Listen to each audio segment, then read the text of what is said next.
Welcome to the People's Guild.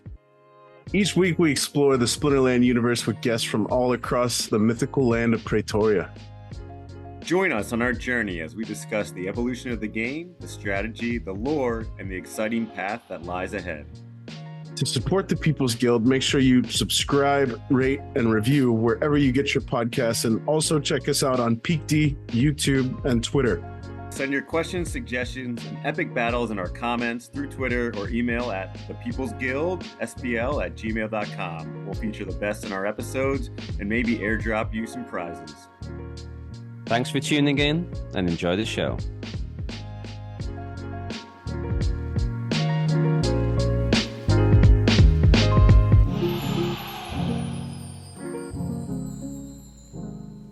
Welcome back to the People's Guild. Another week, another episode, another fantastic guest.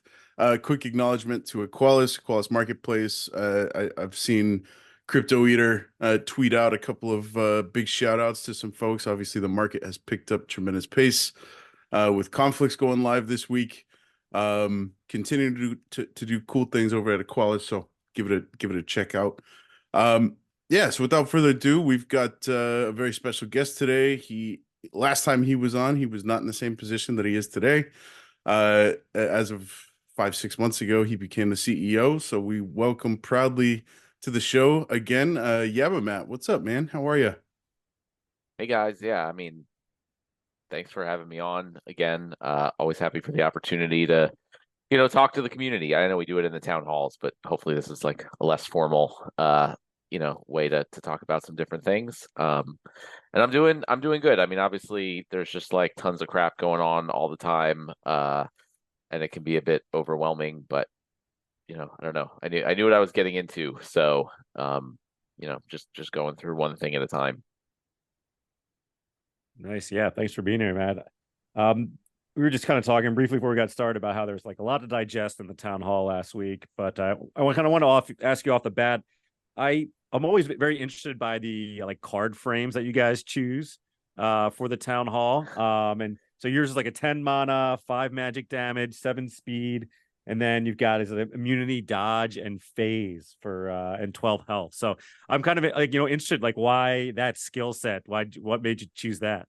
I didn't choose it. I think Rondon picked those, or I don't know where he got them from, and they just showed up for us. So as far as I know, none of us have chosen any of those things. We just kind of rolled with it. Nice. But yeah, maybe at some point we'll like customize our own cards and our own frames. We did talk about moving to, like, I feel like one town hall I had a rebellion frame and everyone else didn't. And I feel like we were talking about moving to the rebellion frames going forward. So we'll see. Maybe then we'll have everybody actually like pick their abilities and their mana and all that stuff. But for that's a question for Ron, I guess. All right. Are you going to have to add a taunt to yours now that you're the CEO here, and it's kind of like you're the one who's everybody's taking all the shots at you solely? I guess that so would be an appropriate ability. Yeah. And I would need shield, I think, but I don't know if I actually have that. Quick shout out to Baron's Toolbox and Axler Twinblade. I know he designed those card frames that are always present on the town hall. He's done some cool stuff on the third party dev side of things. Yeah, Baron's Toolbox is awesome. That's a great tool. Yeah, man. Yeah. Do you use the in-game toolbar when you're playing? I don't. I try to keep it, just vanilla and simple. Although I've seen people use it in the past, and I think that stuff is great. I personally don't, but I don't know. Yeah, cool. All right, man. Well, I kind of wanted to get things started with a little bit of the State of the Union kind of address from you, Yaba. For all intents and purposes, it looks like Rebellion has come out of the gate pretty successfully. Conflicts obviously was a huge immediate boost to leave it to the Splinterlands community to wait till the last minute. I think after the town hall, I went in and maxed out a couple of legendaries that were kind of sitting at level 3, level 2, and still decent prices. And then I looked again on Monday, Tuesday, and all of a sudden everything was spiking as soon as you get to epics and legendaries. And yeah, it looks like conflicts are well on their way. The experience is awesome, man. I was not, I heard Nate call out in particular, you've got to have the audio on when you enter the conflict. I was not expecting that like comic book Frank Miller style intro. That was awesome. I would love to see more of that stuff. But yeah, so just generally kind of overview, yeah, but how are you feeling about, the state of the game, where we're going, the economics, yada yada. Yeah, I mean, I spent a lot of time, we got sort of land 1.5 out. Obviously, there's a lot more to do on land. We got Rebellion out. So I feel like we late at the end of last year, we kind of did a lot of the things that were just floating out there. Everyone was waiting on that we needed to get done.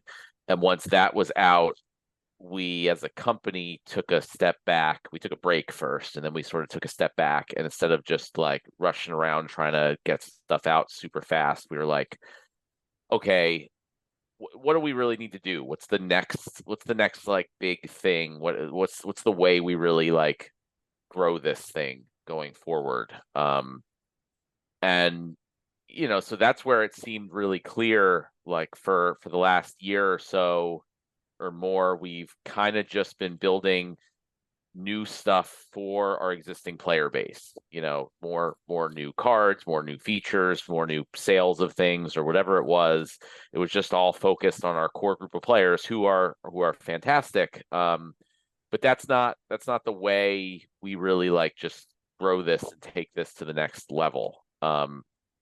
So we needed to, in my opinion, switch focus for a bit, and we need to say, focus on the next, however many players that we're going to be bringing into the game. And that's obviously going to benefit our existing player base, right? We're not focusing on sales and revenue and short-term things and like throwing out more new features and things to buy for existing player base. We're focusing on really building the core product out, improving the whole experience, which will benefit our existing players as well as new players. So we'll be ready to capitalize on the next bull market or, marketing and promotion efforts that we're going to be doing. Like we just want to have like a top quality product all around to take advantage of that stuff. So that's our focus. That's the state of things right now. Yeah, you had mentioned in the town hall that you kind of had teams sort of divided up and given people tasks. So is that what you're saying? Is kind of like everybody is really focused on this sort of new user experience, interface changes, and adjusting the rank battles, or are there still other teams that are looking at stuff like land and getting maybe the next mini set ready or whatever, they maybe even the next major set ready? Yeah, I mean, so not everybody, is on this. So we're definitely still are working on land. That's going to be always a thing that's going on in the background, I think. And we definitely are working on the next set, which will probably be the new reward card, Soulbound reward card set. Will probably be the first thing we're gonna see. So that is happening. But then like the major push, like I'm really trying to limit it as much as possible. So other than kind of those two things, which we need to do, the rest is focused on this stuff with the player experience. I just want to kind of say, we heard some stuff from Nate. I think, Nate is great. We've had him on here before. He gets so excited. He's got such great vision, such broad, vision for everything. And I just loved on the town hall. He was just talking and getting so hyped up to show us something like, what is it going to be? And it was like, he spent like 10 minutes hyping up like a new button, right? Like no one can hype up stuff like Nate, because we were, so hyped for a new button. But a lot of the stuff he was talking about was kind of like, sort of like background and environmental stuff and like passive stuff. But is there sort of more like active new player experience stuff that is being worked on that you can maybe touch on? I mean, you mean as far as like onboarding and like for like new players coming in? Yeah, Or so maybe just not just general? like onboarding stuff, stuff that what's how is the experience gonna change from now? It's like you get the spell book. I think maybe when I first started playing, it was kind of like here's like a 1-2 battle tutorial, and there you go, you're off into novice. Good luck. So is there anything changes like active player engagement instead of just kind of cosmetic stuff that's planned out? Yeah, I mean that's the bulk of what Nate and the creative team are doing. I mean, a lot of the stuff he showed in the town hall that is great, like avatars and customizable housing and all that stuff. Like that's more a little later on. The primary thing is that whole onboarding experience. So when people come in, we want a much more involved tutorial, right? It's not just kind of like play one battle and you still really don't have any idea what's going on, but sort of.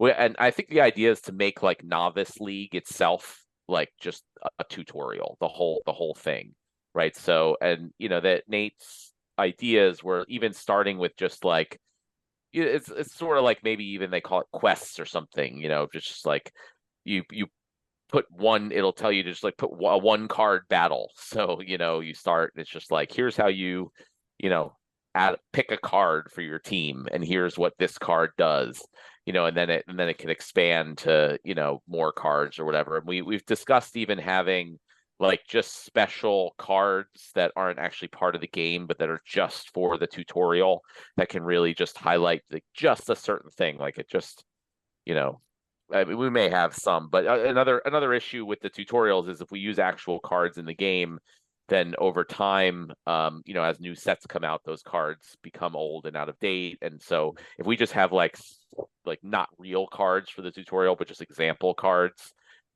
we can really take people through it more in depth. And it does, and we want it to not seem like a tutorial. So it's just like this is the game, but it's just like the early game is you just kind of like do these things and you have very minimal choices, and those choices sort of expand as you go on, and you're actually like moving through novice as you do this. So you're like actually getting your rating increased, as you're going through and doing these things. And then so by the time you're like done with the tutorial, you're sort of like out of novice, and it's a situation where you like actually are able to play the game. And it might even be something where you're like earning rewards as you're going through it. So you might get a chest with like a fixed reward that we're trying to figure out, like maybe a different system than the current starter card system, something where maybe you get like some of the soulbound reward cards for going through the tutorial or something like that. The details are TBD, but we want to feel like it's the game at first, just a very simple kind of watered down version, and it slowly, gets more involved until you finish, Novice League, and then you're hopefully much more ready to actually play.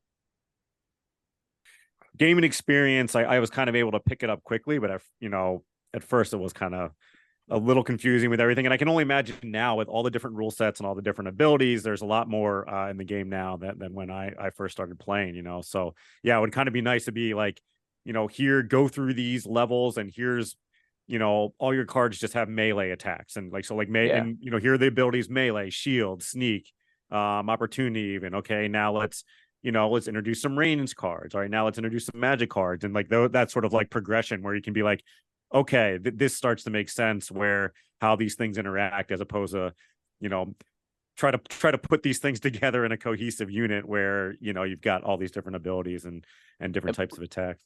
Yeah, we want to go beyond just gameplay also, right? So like part of the tutorial or novice experience is you'll like get these chests, and you'll get cards, and we can kind of they might be the soulbound reward cards, but we can explain how they can be unlocked or whatever once we get there. And then we could also have like you earn some like SPS or something, like a small amount that you wouldn't actually unlock until you get the spell book, and just kind of explain like, hey, you're earning these tokens, what can you use them for? They're staked, and the more you have staked, the more rewards you can earn, and how you can burn them for DEC. What, like just like beyond just the gameplay itself, like really just introducing people to the whole experience, more so than we do now, which is very little. Yeah, cool. Yeah, I love that. Like in my mind's eye, I'm kind of seeing like, you know, have you called out, progressing from like melee and melee supporting abilities and that sort of stuff, but also like element focused quests would be really cool for, because each element sort of has its own unique meta, and some are more complex than others. I don't know how relevant that is at the novice level, but yeah, kind of progressing through. Okay, this is life. You're going to play predominantly a defensive minded team, and here's some armor repair, and Grandmaster Wraith protects against magic, all that sort of stuff. A lot of fun, man. I love that the user experience, and you and Nate both called it out. It's really the player experience, not just the new player experience. Everybody's going to be benefiting from these changes that are coming in. And a big one I want to get to here a little bit later before we wrap up is the overhaul to the ELO system. Yeah. I think a lot of folks were really excited about that, but on the other side of the excitement, I think it's fair to say you ruffled a few feathers with your 18x Soulbound reward proposed unlock fee. And the logic makes sense. I understand that, how you kind of landed on that average CP of a pack is about 18x of what the cost is. So it makes total sense. Have you gotten some strongly worded feedback, if at all, from in response to that call out I mean, on I've Town been Hall? I haven't gotten anything since the town hall. I've been having discussions about this topic with a number of people who have differing viewpoints. So I've, had these discussions and heard some strongly worded things against it. But it's really, it comes down to the reasons. And a lot of the reasons that that some people were saying that we shouldn't do it is that, like, because people were expecting something different. And like, obviously we want to set expectations properly. We don't want to, change things from people's expectations whenever possible. But that's not really a reason to do something that I think is ultimately not good for the game and the ecosystem, right? So I'm looking more for reasons why, having it be that high would actually be bad, right? And not just because, like, some people who for whatever reason expected it different might be upset, but like, why would it actually be bad for the game economy long term and the value of everybody's assets long term? And so I haven't really heard good arguments for that. So that's why I'm not planning on going for a much lower cost. But also, I just wanted to be clear, because I think people misunderstood. I didn't say that the cost will be 18x. I just said that that's kind of the baseline that I'm looking at for what cards should cost. Like, just generally, roughly 18x collection power is just what cards, like the value of the packs, which is the main set of cards in the game. So that's like, I want to keep everything similar to that. But there's a lot of things to consider with the reward cards. Like, you do have to, there is work that is valuable that goes into earning those reward cards. You don't just get them for nothing. So that could potentially lead to a lower cost. There's factors that could lead to a higher cost, like that you can choose exactly which card you want to get, which is not the case with packs. So, I'm not saying it will be exactly 18x, but I'd be looking in that range. And then we're also still planning to do voucher discounts, right? Typically we do up to like 50% discounts on things with vouchers, and we value vouchers at 20 cents each when they're selling on the market for like 4 cents each. So from that perspective, even if it's 18x, most of the players, I think, that are getting significant amounts of reward cards probably have SPS stake. They're probably getting vouchers, so they can effectively get them at something like 9 or 10x. So like much cheaper, which is good, right? We want to, like, that's the whole point. You stake SPS, you're locking up your value into the system, and that's exactly what vouchers are meant to be for. So I look at that too, right? So I look at the actual cost that people will be paying. is significantly less, assuming you actually commit to this ecosystem, which is what we want. So if you're someone who's not, staking SPS, and you're just, selling everything when you get it, and you're not really committing to this ecosystem, yeah, then you're gonna have to pay more for the cards, and you're gonna have to pay the regular price, like if you're just buying packs on the market or whatever. So that's why I think I think this makes sense and it's good. And if we did something like, initially was thrown around things like 4x or even 2x that some people want, I mean, it's just going to be it's just going to be not that much different from the situation we're in now, where there is just this absolute massive glut of these older reward cards that are just sitting there, and it causes problems in the system. And I don't want that to be the case going forward. I want the cards, just like we're doing with the Rebellion packs. We're being very clear, like, this is the price. We're not selling them cheaper. We're not giving them away.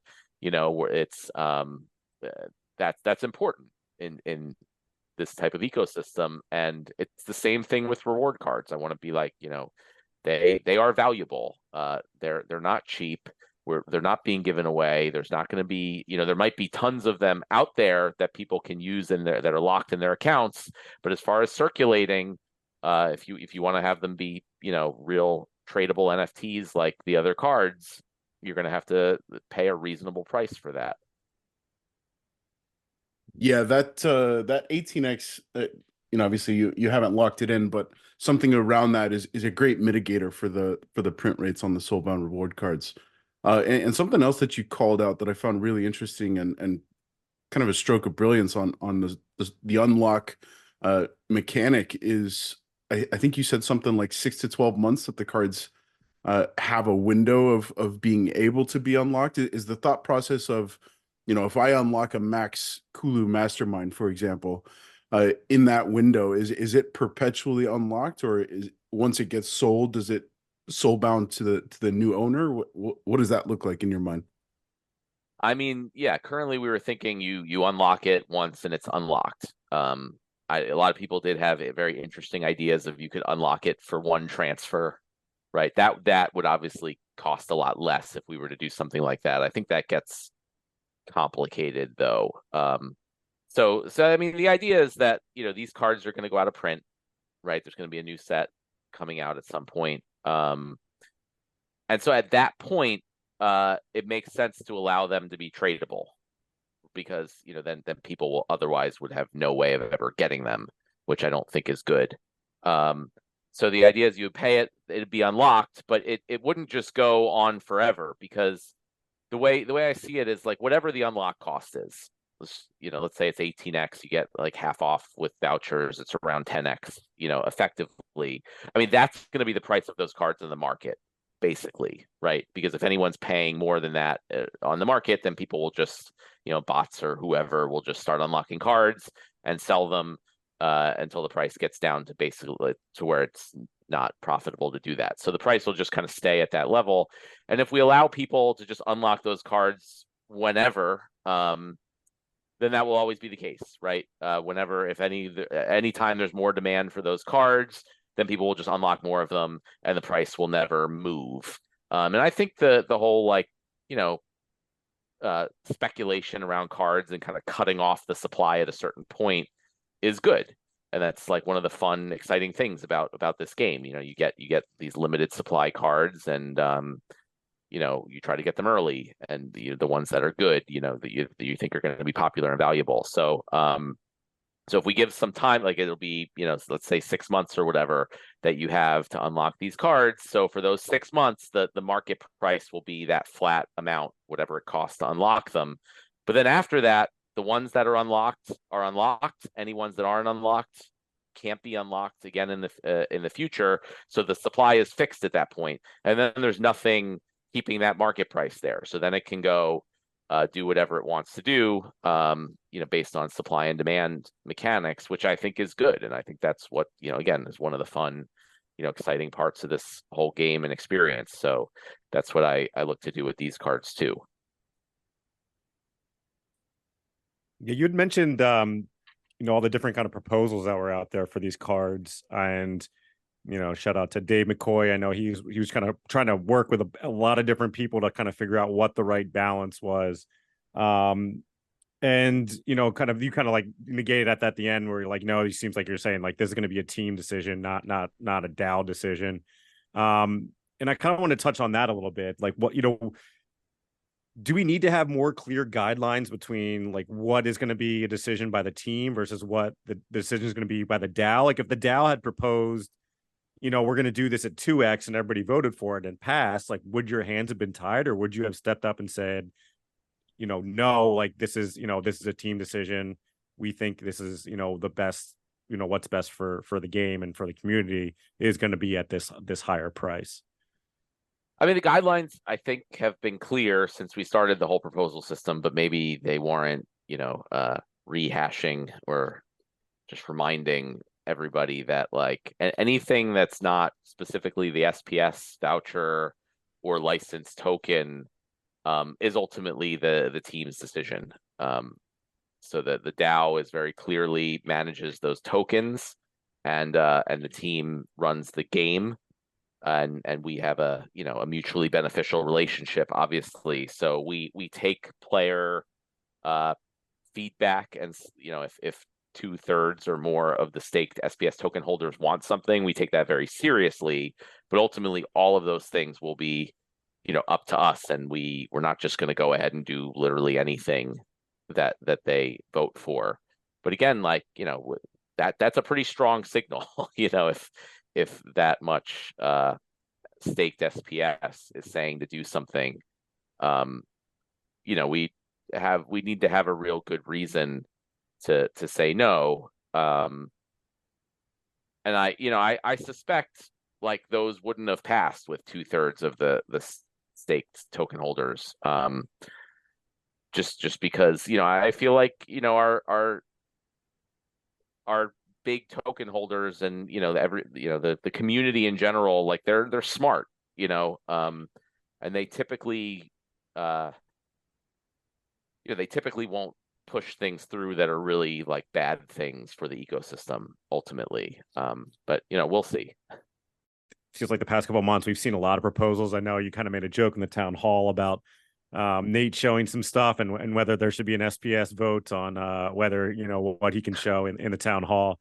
Do you as a team, do you guys feel like some of this stuff is an annoyance and it's asking you guys to do things that you maybe don't have prioritized or don't have time to do?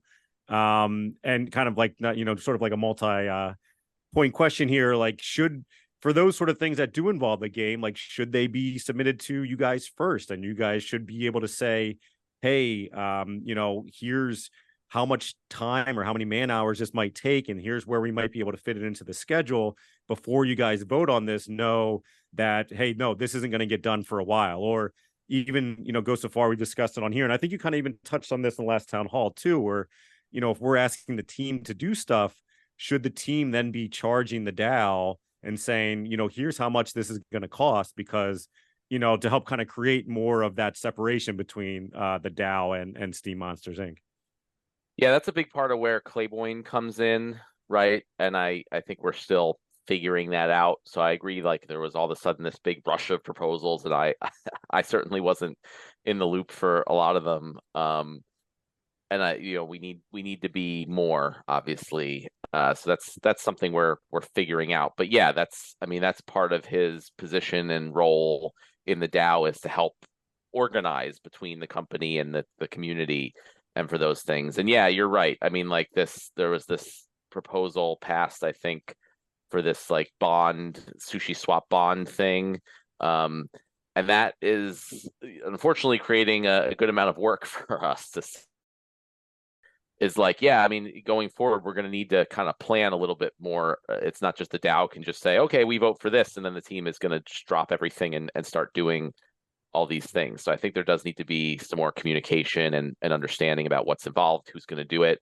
And I think we, will need to go more for the DAO paying for things. I mean, the company for a long time was just doing a lot of stuff because we were well capitalized for a while, and unfortunately that's not the case anymore. So we got to be very careful about our resources. So I think there's going to be,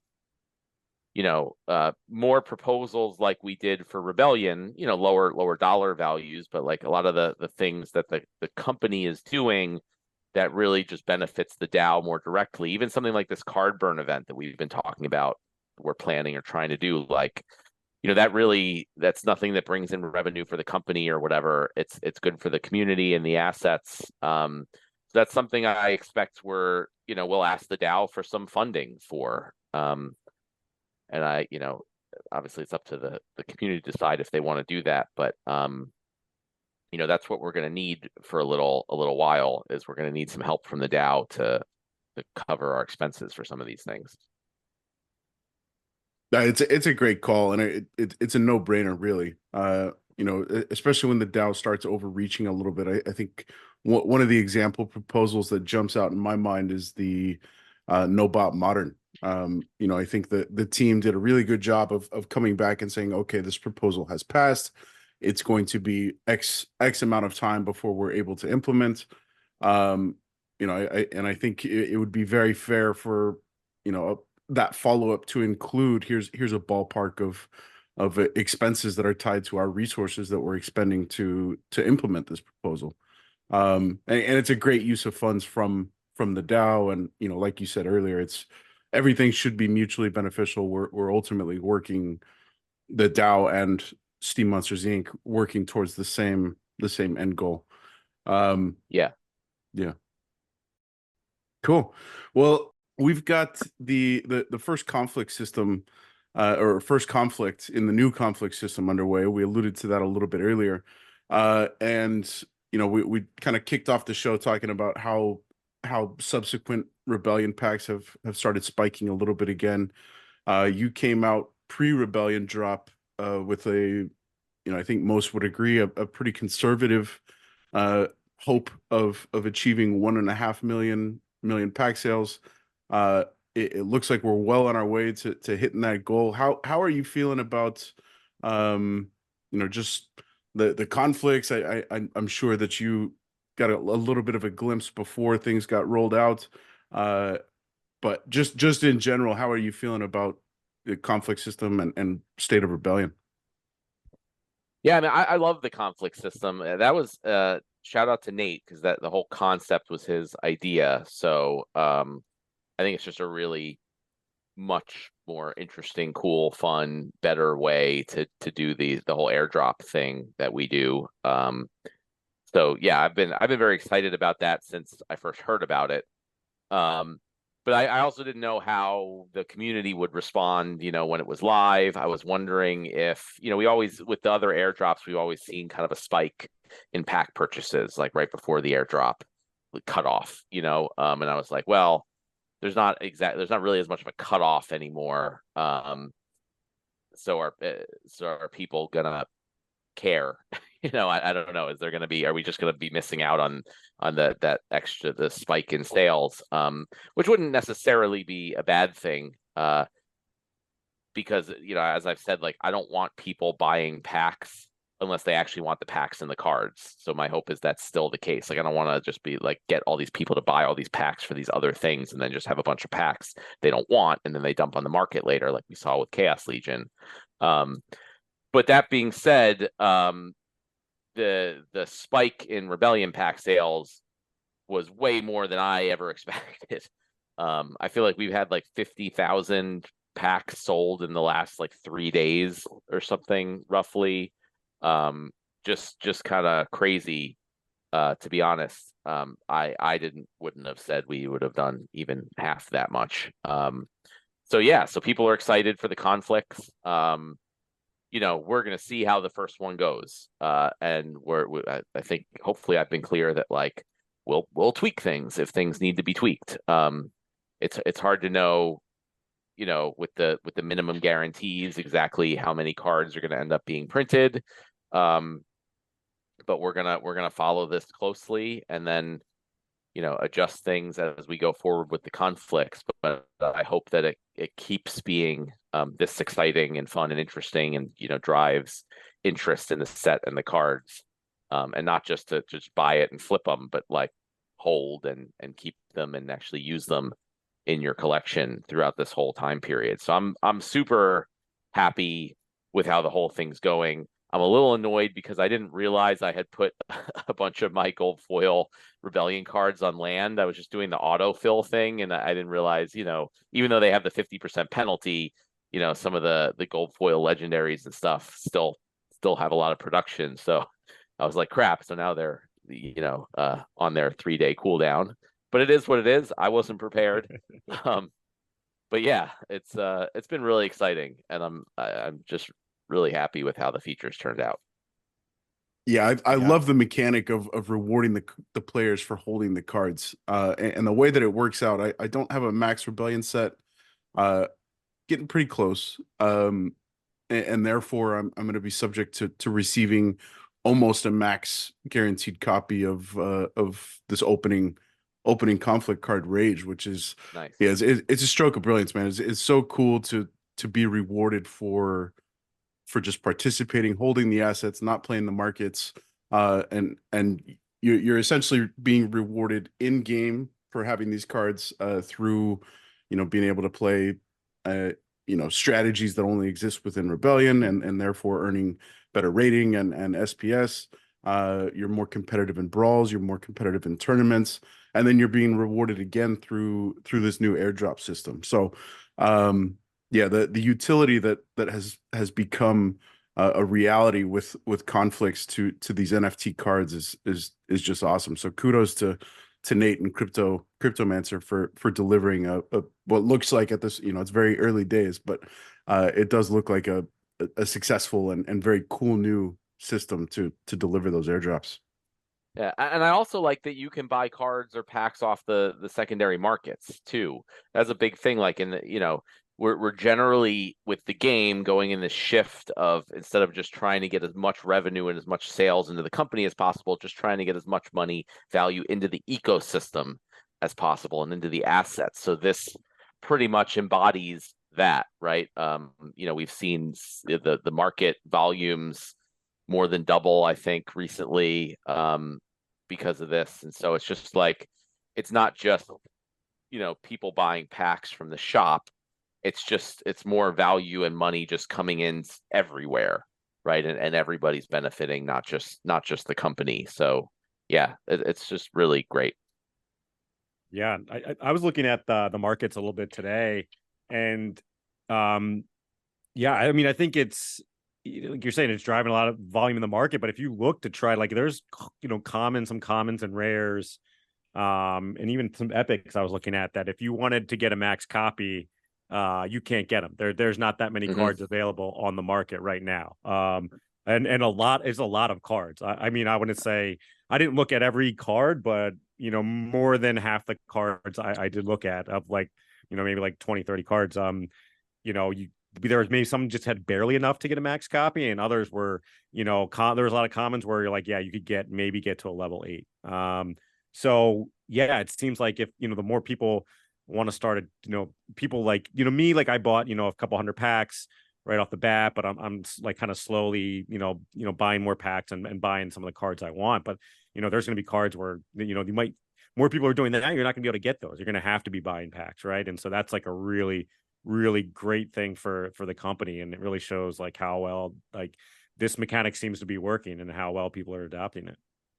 So, yeah, I'd say it's a great thing for the community, right? More so than the company. I mean, the company obviously benefits when the community benefits. But yeah, that's how it should be. That's what I've been saying. Like, I only want people to buy packs if they actually want to use the cards, which is why I think there's not a ton on the market, because the people buying them want to use them, whether it's conflicts or battles or both, or land or whatever it is. Yeah, I was having a discussion, with one of the larger whales in the ecosystem, kind of before Rebellion came out, or maybe it was during the pre-sale. I don't remember. And they were like, yeah, based on this stuff, based on these things, I don't want to buy a whole ton of packs. And they're more someone who's like, just does more trading and flipping of stuff and less actually playing. And I was like, yeah, that's good. I don't want people to buy packs if they don't actually want the cards to play, right? we're purposely not incentivizing people to buy packs for other reasons, where they're just going to resell the packs. And, you know, ironically, when he understood that, he was like, oh, that makes me want to buy packs then, because they'll end up being more valuable. So I was like, well, kind of went 180 there. But yeah, like it's a very simple thing. Like we only want people to buy the product if they actually want the product. I mean, there's always going to be some people who are buying just because they think, you know, it's going to be a good investment for the longer term. But when you get too much of that and not enough people actually wanting the product, that's when you get oversupply in the market, and that's what we're trying to avoid. Yeah, and another beautiful side effect of the conflicts is the rental market has almost completely evaporated. I think somebody in the guild posted there was only one of, I forget which card it was, but it was either a common or a rare. It was max. It was the only one on the market, and it was going for like 800, 900 DEC a day, which is just, you know, it's like kitty prices. So it's great to see, and therefore when you see that the rental cost is 25% of the cost to purchase a pack, which still presents a very juicy arbitrage opportunity. I think the packs are obviously $4. I think last I checked, the arbitrage, the expected value is close to $5. You know, so that tells me people are not selling the cards. They're investing them into the conflicts, and therefore the rental market is completely dried up. Which again points to you should go out and buy packs. So yeah, win-win all around. It's you know, we'll see if it can sustain, and folks you know, continue to bury their cards in the mage wagons, and yeah, but exciting stuff, man. And that's, I mean, yeah, this is exactly what I was looking for to happen. Like if there's actually more demand for these products to use them in the game, like you're going to see there's not going to be that many on the market for rentals or purchase or whatever, and that's what you want, right? And we still have this huge overhang of these Chaos Legion cards that are, you know, they're going to be there for a while. It's going to take a while to chew through that, but I really do look forward to, in the future, you know, eventually Chaos Legion will be out of Modern. We'll have a new set, or even if those cards just get chewed through, if we can really be very successful in bringing in a lot of new players to kind of eat up a lot of that supply, and then we, you know, maybe have card burn events, and, you know, Land 2 comes out and we see even more cards go into that.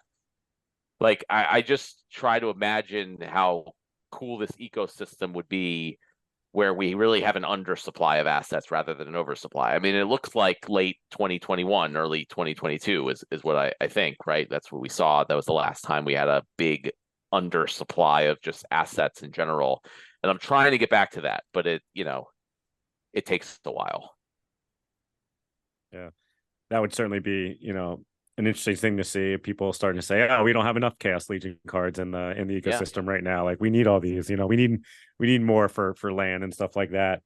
You know, one thing that's interesting is with the Chaos Wagons. You know, when we had Cryptomancer on here, he said that, you know, there wasn't going to be, or the plan at the time, you know, because I know obviously nothing's set in stone, was that there was not going to be any like guaranteed amount of cards. It was just going to be, you have X amount of chances, we're going to print X amount of cards, and, you know, it's going to get divvied up kind of in like a lottery system. So you know, what was kind of, you know, behind the decision to kind of change that, where now we are going to have, all right, this amount of points is going to guarantee you a card, and so we're not sure, you know, what the supply is actually going to be.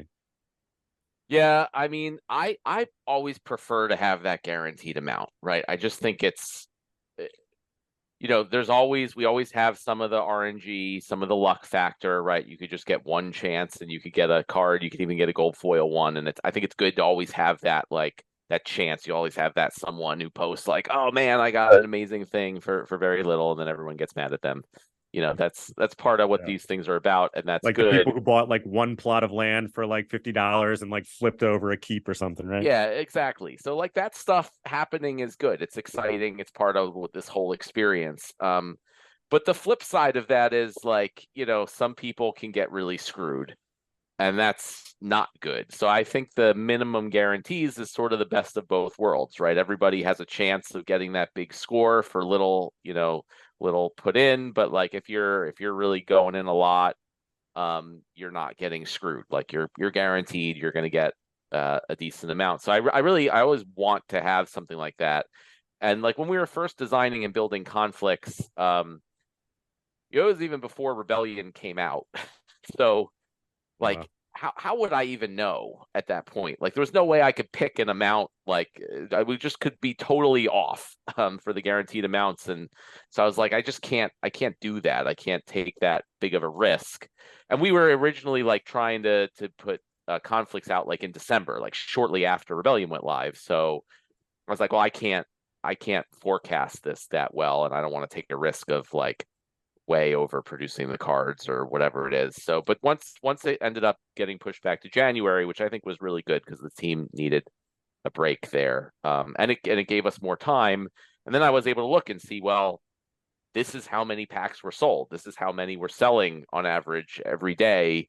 I could see exactly how much collection power, how many points would be like exist in the entire system exactly, and I could estimate pretty accurately going forward. So I was like, okay, well, then I'm comfortable putting a number. I still think I undershot it a little, and I probably would have done 25 million instead of 20 because I did not anticipate how many packs were sold just on the release. But that's okay. It's not like a huge difference.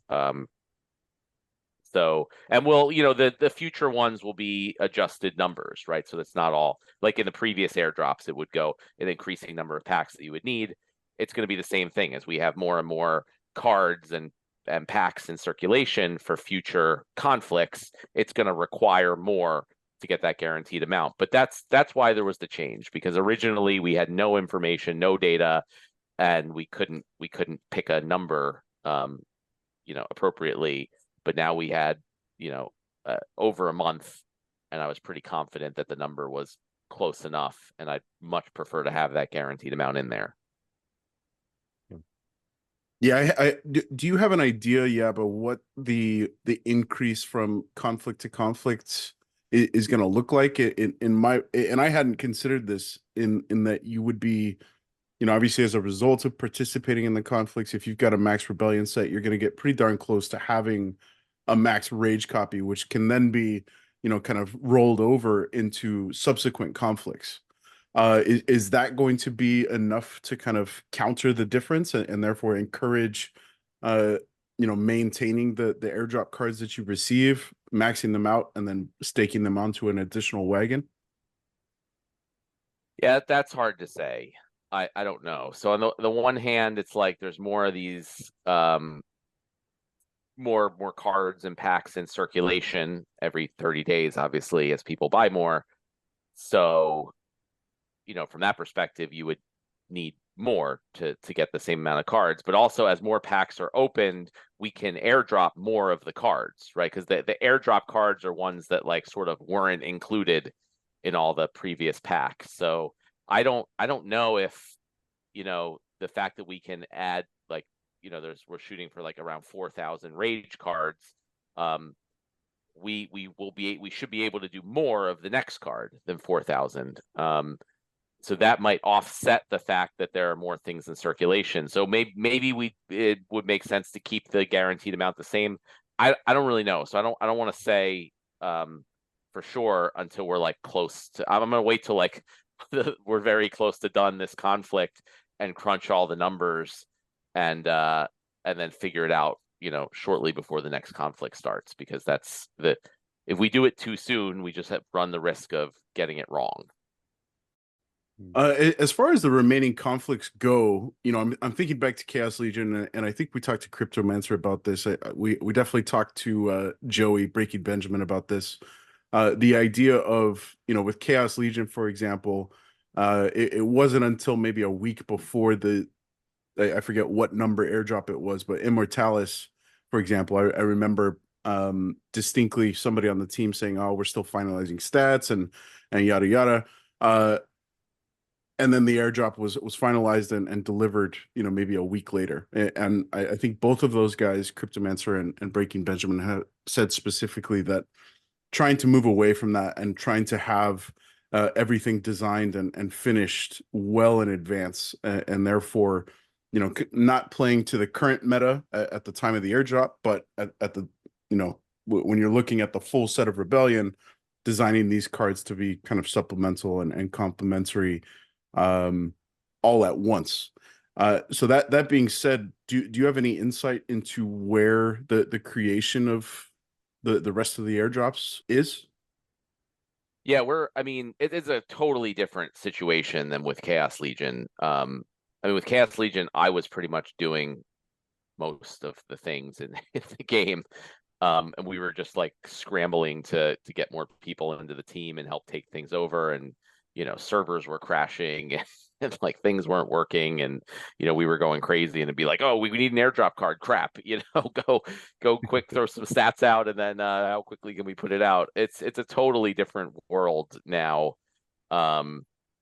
Where I'm not even designing the stats at all, so we have, Call Me Tim is leading that process, so we have like kind of dedicated people working on that.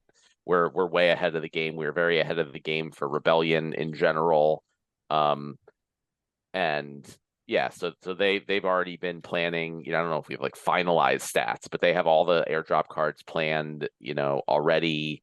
I'm pretty sure we have the artwork ready for them and all this stuff. So yeah, we're much more in a like planning ahead mode than like a scrambling to throw things out as quickly as we could mode.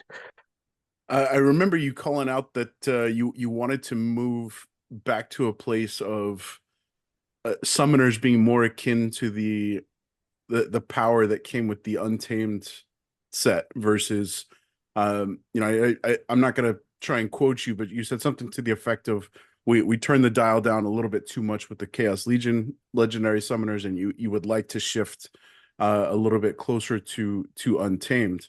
Are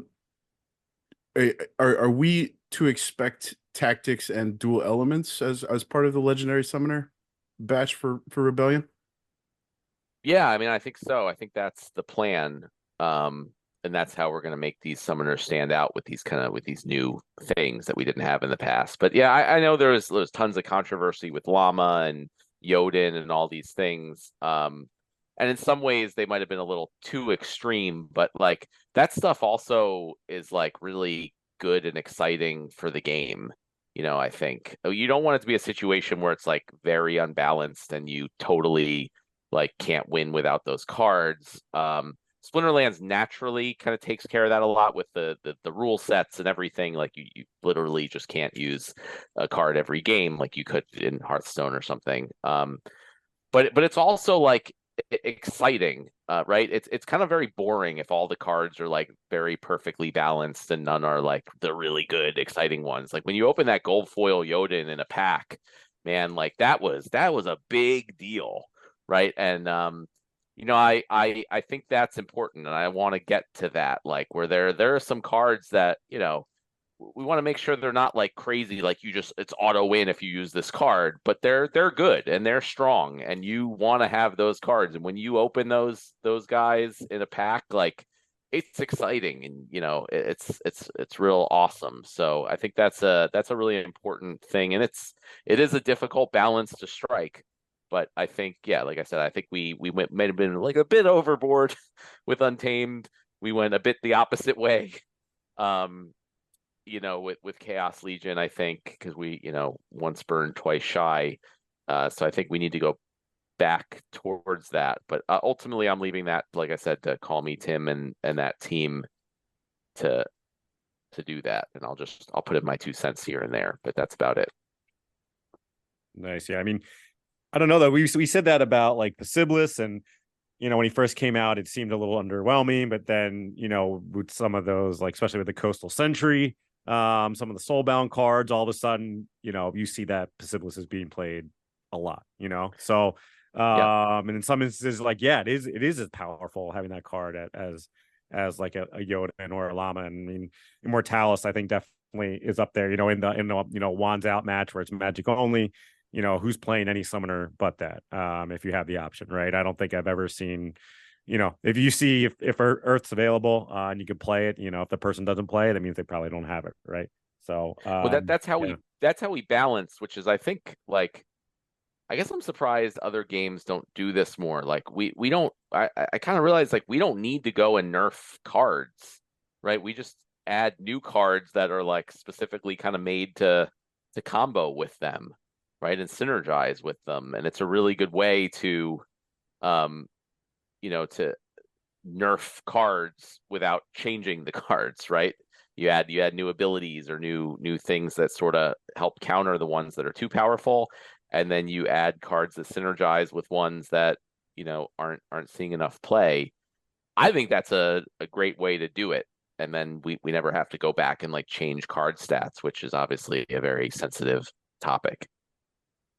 Yeah, I mean, I feel like it's been forever. I don't know if you guys did you guys do it at all with Chaos Legion set? I don't believe you Nope. you did have, right? Yeah, I know.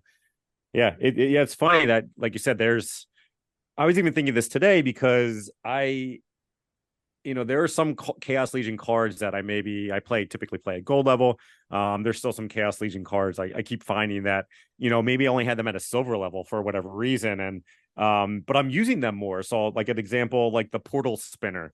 Before, when you had Chaos Legion and Untamed, in an Earthquake match, I was typically leaning towards like Dragon and Death mix, because you had like the Cthulhu and you had all these like great flying cards between Dragon and Death. But now I'm finding that there's so many good flying cards with Dragon and Life that, yeah, I'm throwing a portal spinner out there. And like I was like, I have this thing at like level 4, and today I'm like, well, how much is it going to cost me to level this up to level 6? And it was, I think like 50 cents or something like that. I think that card's still like 2 or 3 cents.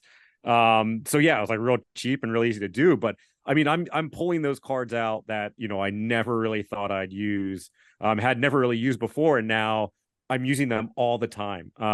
Just because that shift where, to me now, I'm looking to play Life more in Earthquake matches than I was typically not really thinking about it before. So yeah, That's great. I mean, I feel like that's what's cool about this game and all the different scenarios. Like, it's really about having a wide breadth of different cards and not just like honing in on one specific deck, which is the whole goal of this whole thing from the beginning. Yeah, but do you guys keep an eye on, and I'm sure you do, general stats? So my end goal of this point is Grimbardoon is an absolute beast, and the Lily Grimbardoon play is a magnificent one. It wins at a really high clip, or at least it did when Grimbardoon first came out. And then the obvious counter to that is the heavy scattershot play. So to Hef's point, the portal spinner is a great one. There's I forget the card's name, but it's the really heavy hitting ranged scattershot from Rift Watchers on water. Like 8 or 9 mana. I almost never played her, and all of a sudden she's super relevant with that scatter shot. Is there something to be said that maybe there's too much RNG in the game, or do you feel like the balance has been struck just right? Is there a way to kind of correct that? What's your thought on the overall win rate according to RNG in the game? Yeah, I guess I haven't specifically. That's a hard one to say. Like, is this win because of RNG or not? Right? There's all sorts of. I mean, unless the teams are exactly the same, right, or very very similar. So yeah, that's always hard in these games. Like, there's pluses to RNG and there's minuses.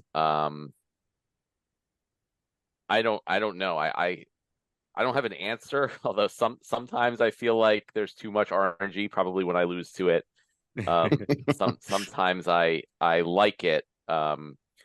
It does again, it's similar when I was talking about like Jotun and Llama and the summoners. It's like it does add this excitement, right? Especially like with streaming or things, or like watching other people play, like those. They pull a crazy RNG thing out and pull out a win. So there's excitement and things to it. But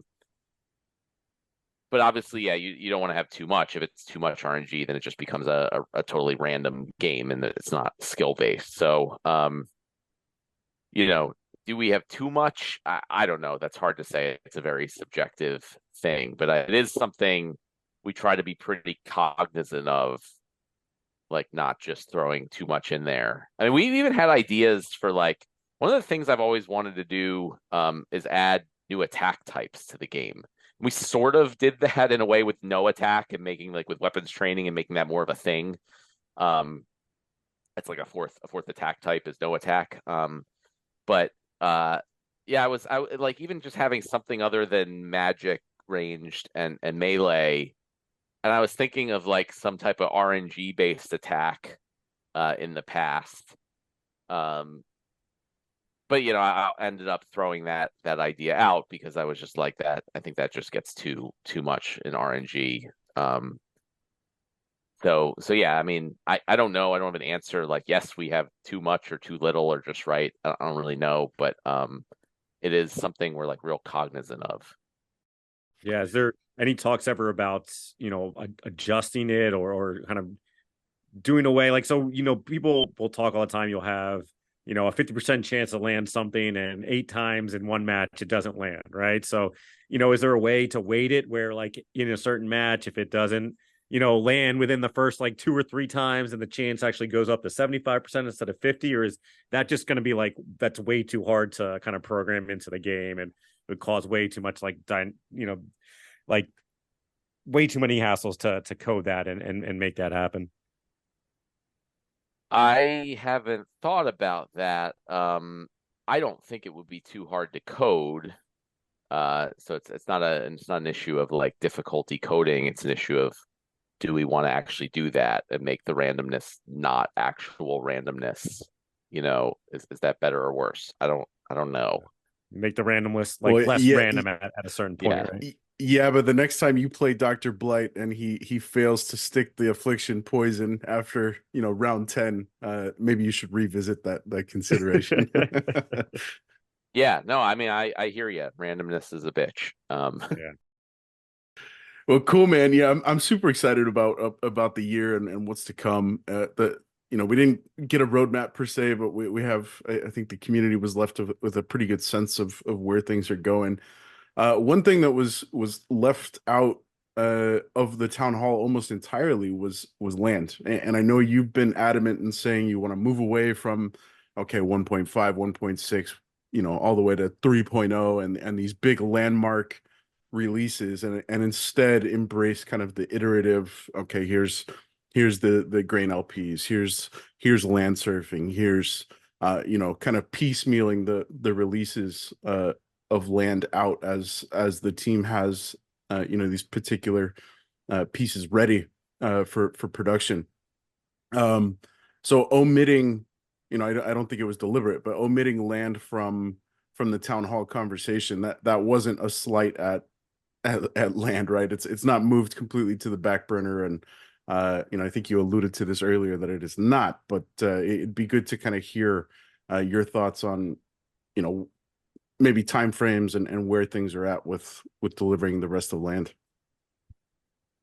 Yeah, it was we had so much going on with the town hall that it just didn't, we had all these other things that we were talking about, and we had just, we had released a lot of the land to white paper, and so there was like land for a long time, and it was more like here's this other stuff that is a big new thing that we're doing. That was what the focus of the town hall was. So it wasn't at all that we're not doing land or that it's on the back burner. It was just like we had been, beating the drum on land for a long time, and we we're focusing on other things, for that town hall at least. I have no idea on timing. I mean, part of it, we're still figuring all that out, even still, like who's going to be working on what with all this kind of new stuff going on. We've had some difficulty internally with different developers who works well with whom, and so these things are unfortunately just, it's a pain in the butt with big projects and lots of different people, and people have different ideas and different ways of doing things, and it's just difficult. It's frustrating to me because I'm, you know, I'm the one of the most excited people in this entire space about land. And it's just so frustrating to me how difficult it is to get this stuff done. But I like it's so important to me and I'm so excited about it that like there's no way it's ever going to be dropped or forgotten about because like I think about it all the time. So yeah, we're still figuring out, who's going to work on it and when they can work on what. Um, I don't know timing, but it's important and it's still going forward. There's a whole list of things from like 1.5 that haven't been done yet, so those are definitely all moving forward. Designing 0.0, I mean, we have a lot of the white paper, but like there's the actual details, exactly how much of every resource do you need for every building at every level, and how much does it produce, and all this stuff. Like, that's a huge project. So that's like underway now, which is a while before we get to the development of it. So I don't know time frames, and my hope is that from some combination of us raising capital or markets kind of starting another run or whatever, that we can really like expand our team and get some help on building this stuff out, because it is going to take a while with the small number of people we have and all the other stuff we're doing. So, it's just impossible to say right now, like when something that big is going to be ready. Yeah, I mean, you say the small number team and all the Land 2.0 stuff. Yeah, it is big. It's kind of very overwhelming. There's so many, different types of all the different resources. It seems so involved. Does it have to be that involved? Like, sort of, what is, why have it be that complex? Why not try to streamline it a little bit more, cut a few different resource types off here and there? What's your thinking between like, no, land needs to be, all of this? Well, because to me, that's what the game is, right? I mean, so we have like land 1.5, what we have now, you could say, is like, it's literally, we were just like, let's strip down everything and like, can we put something out so people can like start using land? And like, to me, it's boring, right? If land 1.5, if that was what land is, I'd be like, this kind of sucks, right? It's not at all worth the hype and everything. So like what makes land a game is the fact that there's going to be all this different stuff, and it's not just like you do this, you get to pick one of three things. There's like more things than you could possibly do than even Matt Two Castles Clark hopefully can even possibly do with the two regions, and you gotta figure it out. That's what the game is, right? So it just be like, Splinterlands wouldn't be a very exciting game if there weren't very many cards to choose from in battles. And I think also, like, once you have the underlying mechanics working for things, like having more resources in different buildings doesn't really add that much work. It's not like it's just each like new whole different thing is what adds the more work onto it. And again, so I don't want to water it down too much and then just have a boring product, you know what I mean? So I want to try to figure out how we can get the resources to do all the things we're envisioning and more, to make it really like awesome. It seems like, one of the things that people thought we would need right away was like the grain LPs and things like that. But it's kind of like the market kind of took care of that sort of itself, right? Like players kind of got together and then third parties were able to kind of, handle exchanging grain in certain places. So, that doesn't seem like it's, as much a priority maybe as everybody kind of thought, like when it's first coming out, like how are we going to do it without these? And now it's like, well, we don't necessarily need these right now, Yeah, yes and no. I mean, yes, we don't absolutely need them, right? Like, life goes on, people can do things, but that is a really important thing, and it really bothered me that wasn't available and is taking a while. But saying we were going to delay the 1.5 release another month or two to get that out was not the right call. So yeah, but I mean, that is like, I think the whole markets and LP thing is like one of the most important pieces of the whole land expansion. And that's like, it's gonna like lock up a whole ton of DEC, be it like a huge new use case for dark energy crystals, allow people to earn dark energy crystals, which I think is going to help the whole ecosystem. And that's just it's also a major part of the whole land game itself, right? Is like how you get resources, and the fact that players can also provide the liquidity that allow other people to get resources. That's a big differentiator between Splinterlands land and other similar types of like empire building resource management games, is like you're part of this whole economy that involves all the other players. So yeah, I mean that one in particular is like a really, really important one. And I actually expect, like, once that is released, even just the grain market, that to be a pretty big and exciting thing by itself, just for land 1.5. And then once we get to 2.0 and there's like 50 resources and people are providing liquidity and building storage buildings and earning trading fees and all these things, like that to me is kind of one of the most exciting pieces of all this. Yeah, but do you feel any sense of urgency to? I think it's the ancient ruins where you're allowed to come in and stake cards, stake SPS, and therefore benefit as a result of your weighted stake in the ancient ruins.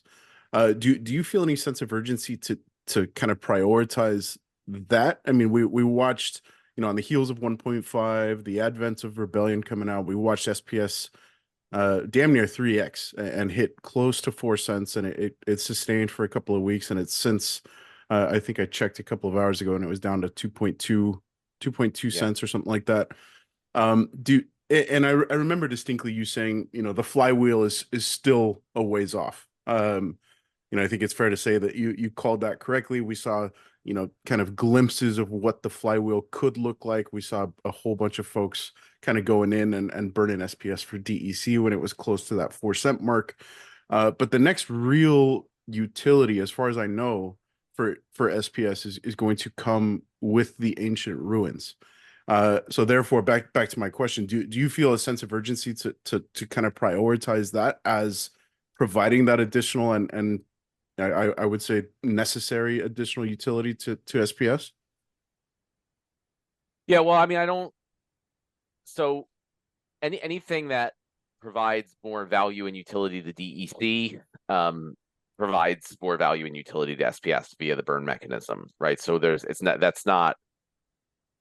the next thing that would provide value to SPS directly, but there's a lot of other indirect things that we're doing, like even the grain market that I mentioned and other various things. So like it's not like there's going to be nothing for SPS until that happens.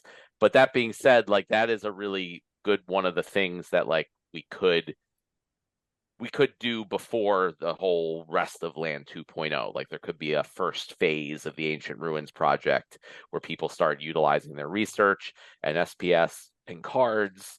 And it's not dependent on the whole rest of the land system, right? We can do that before all the other resources are available and all that stuff. So yeah, any opportunity that we have to say like we can put something else out and get closer and get people, players, something else that they can start playing around with, I'm all for. So that's a good example of one that I would look to be, before the rest of the stuff in phase 2. And one more thing, yeah, but I don't know if we've had confirmation one way or the other. We had Hardpoint on last summer. I think it was probably June, and he came out with the whole, and it was the first we had heard of land surfing. And I don't know if we've heard, like I said, confirmation one way or the other. If land surfing is still a thing, is that part of the old guard, or is that something that you plan on putting into existence within Praetoria? Yeah, I mean, it was never like fully figured out the details of exactly how it would work, but the whole concept and idea of like we want people to be able to make their land available for other people to utilize. I mean, I myself have like only actually been utilizing like a third of my plots at this point. So I think it's really important that we just have this system, however it is, where you can just say, I have a bunch of plots and they're available for other people to come work, and like I get some payment or percentage or whatever it is for people to do that.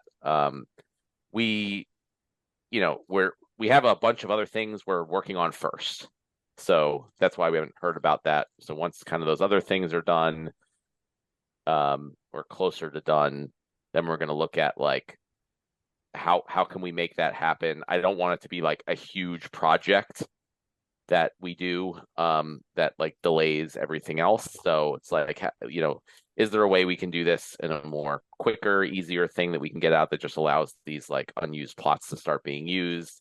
And then how will that wrap into phase 2 with like, plot rentals or building rentals or whatever. So, that's where it is. It's something like the concept is something we want to do. I don't know exactly how we're going to do it or when. Yeah, do we want to change gears? And I don't know if you have a little bit of time to talk about any updates on the ranked play. I know it's something we talked about here, a bunch recently. It seems like the past couple of weeks with some people. It's kind of hard to kind of get up in the leagues, and if you want to get out, I know you say you want to encourage people to move up into the next league as much as possible. And it's been kind of a struggle sometimes too if you fall down a league to get back up. It happened to me a couple of months ago. I wasn't able to play enough, and I dropped into silver, which I hadn't been in there for a while, and it was a struggle to get out. And even playing today, I play in gold, and I was looking. I think you had to be like top 13 on the leaderboard in gold to even have the rating to get into diamond if you wanted to. So yeah, I don't know. We heard a little bit about in the town hall. I know earlier you said that it's something you guys have been working on a lot in the past week. Is there any other updates you can give us on what you're thinking about that, and maybe specifically addressing that issue where, it's tough to get the rating to even move up into other leagues, even if you wanted to. Yeah, I mean, it's important to talk about this more. I mean, I don't remember exactly what I said in the town hall, but the more I talk about it, the more different angles I come at it, and people can understand it. So, I mean, it's something I've been aware of for a long time, but we've just had so much other stuff going on that we just couldn't even really think about it.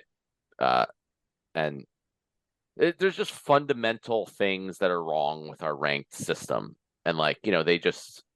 A lot of people go into like why and how it happened and whatever, but like I'm less concerned about that and more concerned about like let's just build a good system going forward and not worry about who's getting what currently, and any change we make, some people are going to be happy with and some people are going to be unhappy with. But ultimately, I'm just like, if we were building a new system now from scratch, what's the best way to do it given everything we know? And so some of the fundamental things that I feel like are just wrong with our ranked rating system, one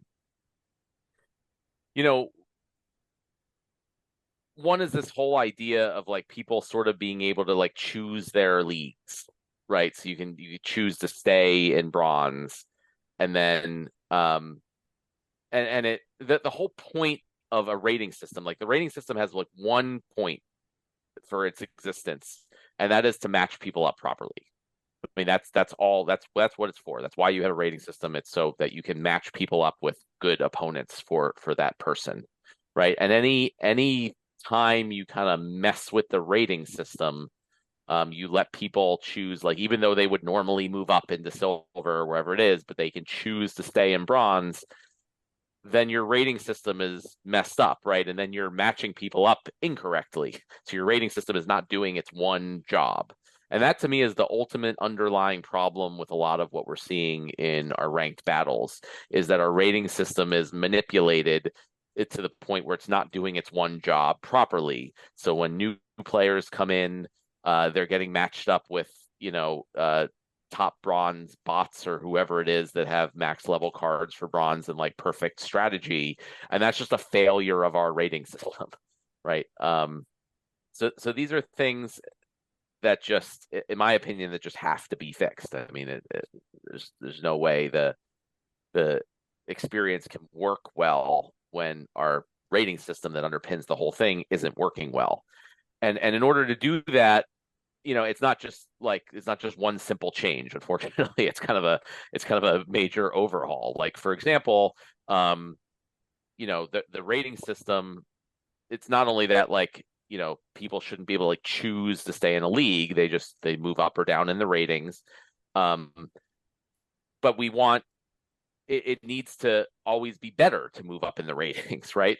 Like, so if we create a situation where, like, people are always just moving or up and down and they don't have a choice, and then they're being put into they're moving up and they're getting worse rewards, like, that just creates a horrible experience, right? So we need to fix that. So it's just very clear and obvious that, like, I have a higher rating, I'm getting more stuff. It's better always under every possible circumstance you could think of.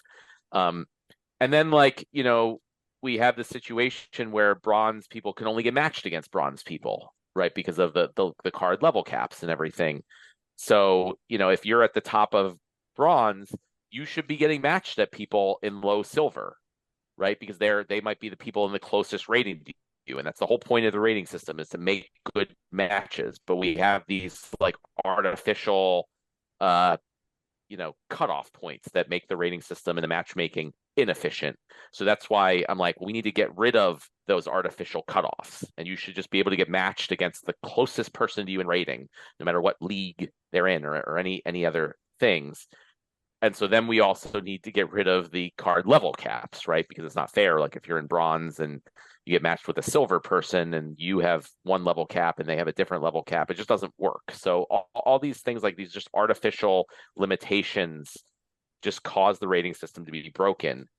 And I really, truly believe that if we get rid of all that and we just have very simple, you use whatever cards you have at whatever level you have, you get matched up with whoever's the closest to you in rating, it's a lot of these problems will work themselves out. And I can see people being very worried about it, like, oh my gosh, I'm going to be up against max level cards in bronze and all these things. And I'm like, no, you won't. That's the whole point, is people with the max level cards are going to move right out of bronze real fast, and they'll move up to wherever they belong. Everyone will move up to where they have a roughly 50-50 win-loss ratio.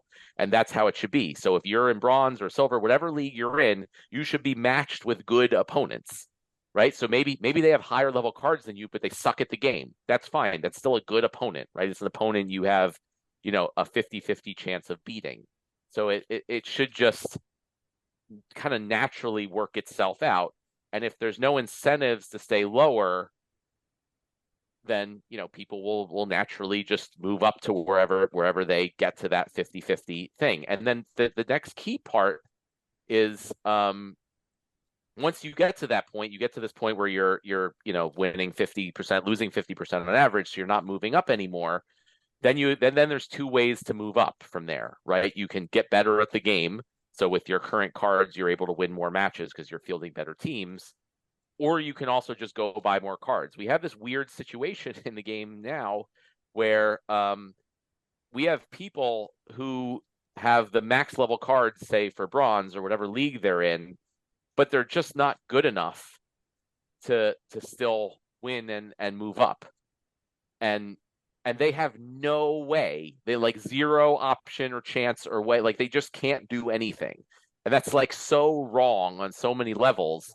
And it's in normal games, it would be like, oh, the company wants to make more money. They want you to be able to buy stuff and move up. Here, it's all of us. All the community should want these players to be able to put more money into the ecosystem and move up. So by removing these level caps, it's like if you're getting, if you're a not that great player and you're getting beaten in bronze, like, you should always be able to go to the market and, get some cards and start moving up that way, right? You put money in the ecosystem, you give money to all the players here collectively, and then you can move up, and you'll move up to a certain point where you're again at a 50-50 win-loss rate, and you can choose, do you want to buy more cards, you get better at the game, whatever. So it's like, I know it's a big shock to the system. It's a big change. It's very different than how things work, but I think how things work now are just like really fundamentally broken. They're causing a myriad of issues that most of our players have experienced or experience daily. And I honestly think that just like getting rid of all that and starting back fresh and simple will make it a much, much better experience for everybody. And then it'll also be like clear if there are still exploits or things that aren't right. It should be much easier to identify without all these other weird things in the system. And it's like, oh, is there actually a problem, or is it just because of these leagues or the weird incentives or whatever? Just like a simpler system is easier to identify problems. So I'm sort of saying like the system's kind of broken in a lot of ways. We've known that. It's time to rip the Band-Aid off and see what happens. You're kind of saying that like the leaderboards are done. We're not going to have leaderboards anymore. Because like I don't see how you have a leaderboard. Except for champion. There's no way to do it. And again, the leaderboards now, everyone's like, oh, we don't have leaderboards. How many people are on the leaderboards? It's like such a small portion of our community, and like a lot of them are, multi accounts from the same person. Is that really helping things, or is it just giving a very small group of people extra stuff for no real reason? Yeah, what are the implications for other rewards? Obviously doing away with the leaderboard for each respective league is kind of an easy call, but looking at what defines my chest, what defines my portion of the SPS pool per win, and also in chess, is all of that kind of divvied out based upon rating windows? My first thought was the SPS staking requirements is not necessarily by league, but it's much smaller incremental windows of rating. Is that how chess and overall reward pools are going to be moving into this new rank system? Yeah, well, the SPS staking and the SPS reward pools that you get just from a battle win, they're already ratings based, right? So it's already like the higher your rating, the more SPS you get, right? And the more SPS you need staked also. So I think that already works that way, and there aren't the artificial cutoffs for those things. And one interesting thing was we originally had one big SPS pool for like modern, and then like the higher level players were complaining that like even though they get a larger percentage of the pool, because they have much more, much higher rating, they get much more reward shares. There was like 1 million bronze and silver bots that in aggregate were like taking a too high a share of the pool, right? So that's when we said, okay, well, there's a certain amount available for bronze, there's a certain amount available for silver, etc. So like the Champion League players, it doesn't matter how many bronze bots there were, the Champion League players still had access to the same amount of SPS, and it doesn't change. And so that was fine. But then when we added the bot restriction, right, now all of a sudden we don't have that problem anymore, but the SPS reward pools are still set up that way. So now the Diamond and Champion players are actually losing out, right? They would actually be getting much more under the old system. So it's an example of how like there's been so many changes over the years that like it messes up other things, and it's hard to gauge everything correctly. So part of this would be if we get rid of the leagues, it would just be again one large pool, and that problem's already kind of been worked out. And as far as the chess, that's another big like incentive mismatch, right? You go from getting however like say 10 chests in your daily focus in bronze 1, and then you move up to silver, which is supposed to be this great thing, and you're like you get 1 or 2 chests. That sucks.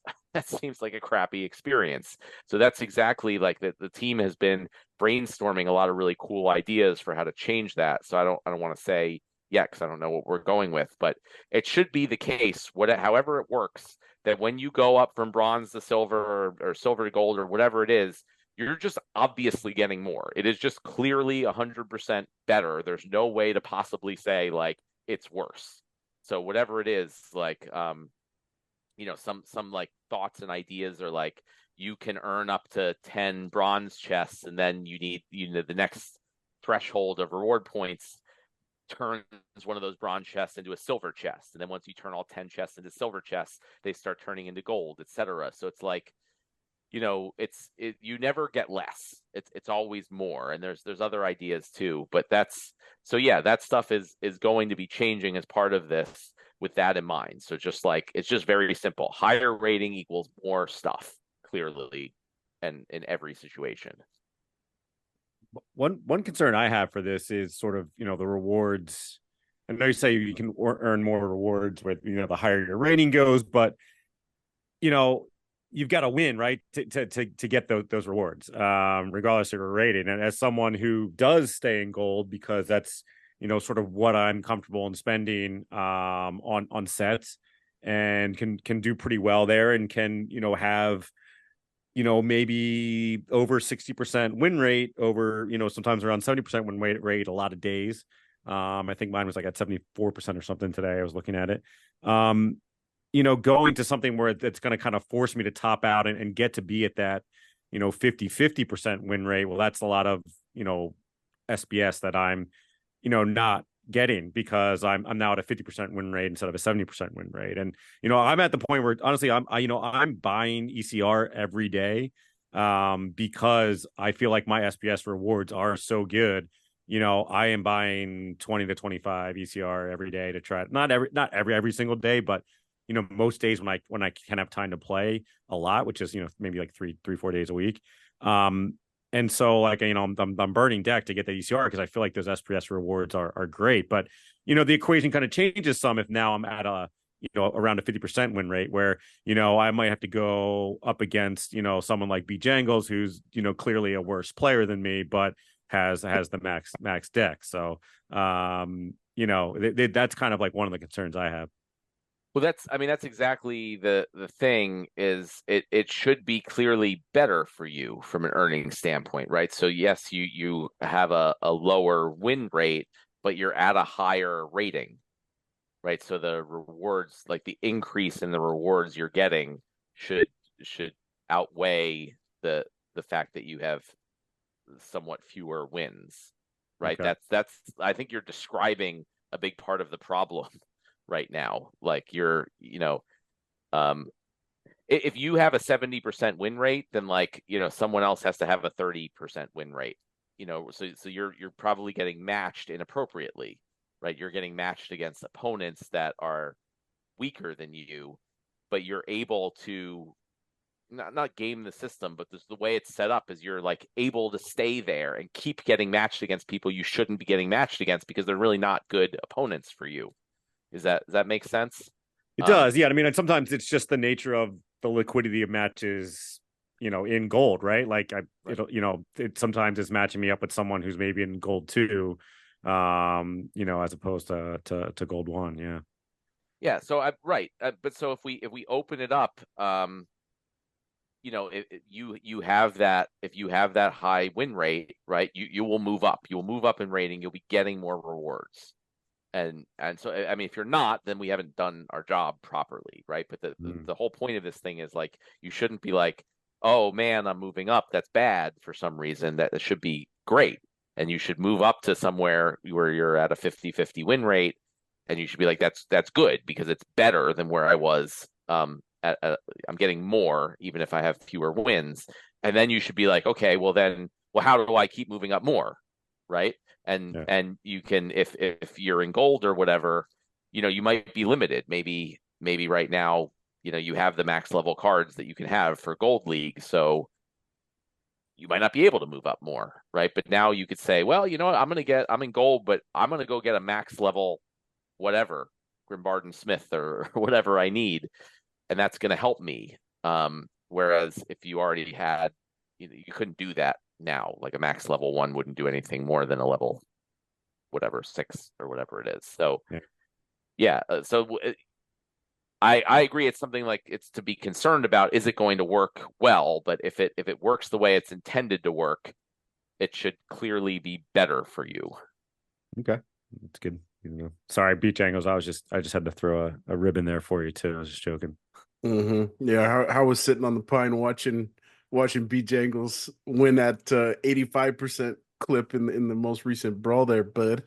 Dude, I just forgot to get a team, get a spot in time. I went 8-1 in the last brawl. I was thought I'd be able to get a guaranteed spot, but then a couple 4 people went 9-0 last brawl in our guild, so we crushed it. I thought I had a guaranteed spot and I didn't have to worry about signing up right away, but not the case. So I'm only sitting in the pine because I didn't put a fray, and not because I got benched. All I hear is you set the pine hip. So you brought up the ECR, and yeah, I'm curious. Have we given any thought to, I think, and correct me if I'm wrong, Matt, but it was my understanding that ECR being purchasable and at a, in Champ it's 500 DEC per battle. That was to limit the extraction potential for bots. Has there been any thought to doing away with such a costly per energy or per battle cost, 500 DEC, and encouraging players to play more? Well, I mean, it really has nothing to do with bots or anything. I mean, there's battles have value, so at some point you can't allow people to play unlimited battles. There has to be a cost, beyond some threshold. I'm not sure that 500 DEC is too much for Champion League. I mean, the value of the battles in Champion League are pretty high. And I know there's a lot of people in Champion League that are happy to pay that because the rewards are worth it. So, yeah, I don't know. I mean, one thing that we are planning to do is allow people to get a voucher discount, right? So again, the same thing we talked about with vouchers earlier. Like if you're gonna stake your SPS in this system and lock up your assets, you get stuff cheaper. So I think that would be your where your ability comes from to get it cheaper, would be from vouchers. But I would be hesitant to lower that cost. Do you have any inclination of what the average champ player does invest in additional ECR? I would imagine it's pretty hefty. Yeah, not off the top of my head. I mean, this is all the stuff, like, as part of this project, we are like in the process of information gathering and data gathering. So we need to put together like all of this stuff at all the leagues and all the formats. How many, reward points is everybody earning? How many chests are they getting? How much ECR? How much energy are they buying? What are the win rates? What are the everything? So it's like, I've already started the big new spreadsheet for all this stuff, and we're working through these things. So I don't have like those numbers available yet, but that's all the stuff we're looking at when we do these things. I mean, what I have been looking at energy costs, and I do think the energy costs, especially for some of the lower leagues, are actually quite low and too low, and you can really like get a huge benefit from buying more energy. And it's good. We want people to spend money and buy energy, but you can't get too much for it. So, and I think it also, like the same thing I was talking about, we need to remove these like big blocks. So it's like this huge energy cost change from going to bronze to silver is yet another reason why people wouldn't want to move up, right? So that's a problem. So I think one thing we're looking at is making the energy cost be more gradual. So like it might cost in bronze 3, it might go up when you get to bronze 2 and then bronze 1 and then into silver. So it's like a more gradual increase, because like if you're in bronze 3, the energy cost might be too much. If you're in bronze 1, it's like a no-brainer, for example. So I think the energy costs need to scale more smoothly instead of these big steps. But yeah, the energy is, a very important limiter and needs to be priced appropriately. Fair. Okay. Well, cool, Yabba. We've been bending your ear for the better part of 2 hours. I know you requested a little bit of a shorter time, so appreciate you hopping on, man. It's been a bit of a whirlwind the last 12 months since we last had you on the People's Guild. So like I said, we always appreciate you taking time. And has it been 12 months? Pretty much, man. Yeah, we talked. I think we talked last February. So pretty close. Oh, I would have said like 6 months or something. Time flies here. Well, man, I think I speak on behalf of the community in saying, although you're the reluctant leader, I know that you've been very vocal in saying it's not the position that you sought out at any point in your career with Steemmonsters. You've done a hell of a job, and yeah, we're thankful to have you at the helm of Steemmonsters, and I think you've you and you know the surrounding team have certainly reinvigorated the community, and it feels like things are 100% moving back in the right direction. So appreciate you taking the time, man, and yeah, thank you for hopping on. Yeah, that's great to hear. I mean, appreciate your kind words, and I love the opportunity to talk about this stuff. And yeah, sometimes I feel like it's hard for me to articulate what I'm thinking, you know, and so the more opportunities I have to kind of come at it from different angles and different questions about the same things, I think the better it is for the community to really understand the thought process. So appreciate it. Appreciate, you know, you guys' support and what you're doing for the ecosystem. Awesome. Cool. Yeah, thanks, man. All right, Matt. Well, let's get you out of here on this, man. Yeah, big thank you again, and for everybody tuning in, thanks for stopping by. Hopefully you enjoyed the show. You have been listening to People's Guild.